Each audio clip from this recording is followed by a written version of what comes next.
Allez, nos 4 matchs du jour. Ça a commencé par Suisse-Cameroun.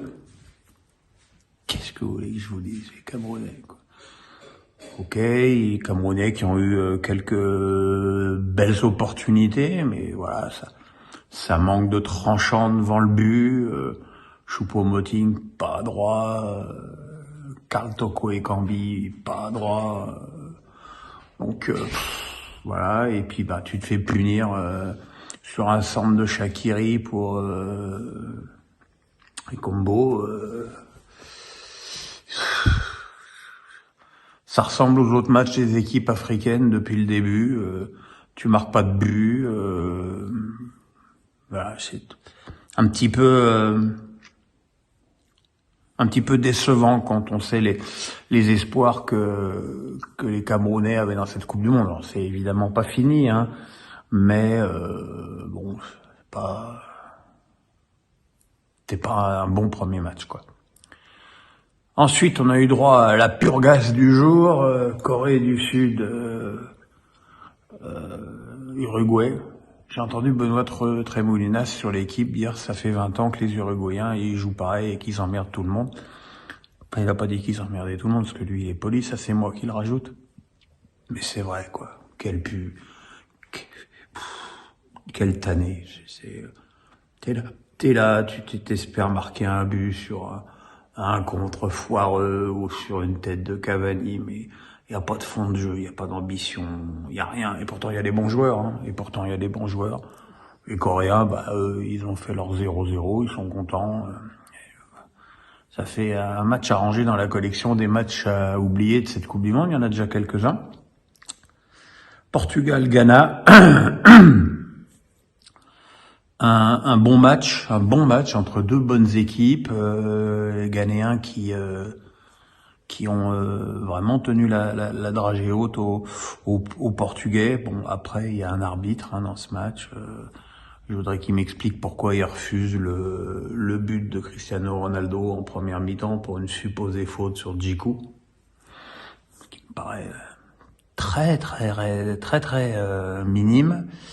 Il y a peut-être un penalty sur João Félix et du coup tu vas donner un penalty cadeau pour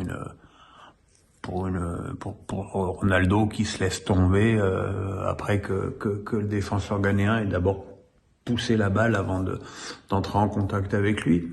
Bon, comme on va dire l'un dans l'autre, ça s'équilibre. Ronaldo qui marque son but et qui devient donc le premier joueur de l'histoire à marquer dans 5 Coupes du Monde. Voilà, lui qui aime les records. Et puis j'ai bien aimé l'attitude de Ronaldo dans ce match. J'ai aimé ses larmes pendant l'hymne. J'ai aimé qu'il ne surjoue pas. Voilà, qui reste à sa place d'avancante, qu'il essaye pas d'en faire des caisses et des gris-gris. J'ai trouvé qu'il avait franchement une bonne attitude. Et puis derrière, les Ghanéens ont égalisé par mon petit chéri André Ayew.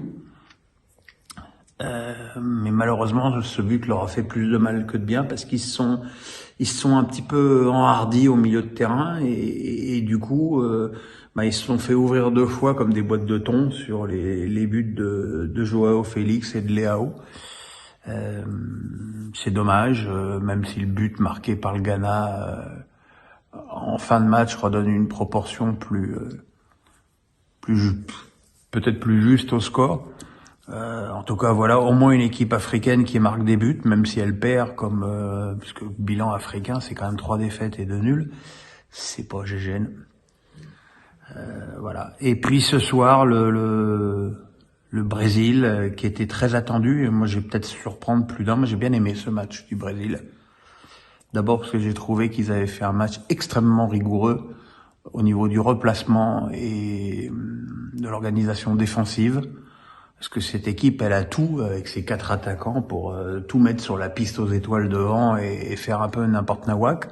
Et c'est pas le cas, c'est machin. Après, moi je veux bien cette équipe de Serbie.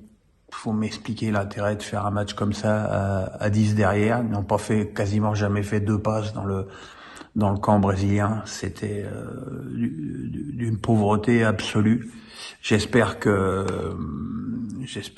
l'équipe de Stojkovic aura d'autres arguments pour des matchs peut-être supposés plus à leur portée. 2 buts de Richarlison, hein, où il repousse un tir de Vinicius sur une belle action de Neymar, et puis le deuxième sur un magnifique enchaînement sur un centre de Vinicius. Maintenant, le point noir de ce match, c'est la sortie de Neymar touché à la cheville. En même temps, il boitait pas, il est sorti sur ses 2 pieds. Donc voilà, on va guetter ça. Hein. À demain.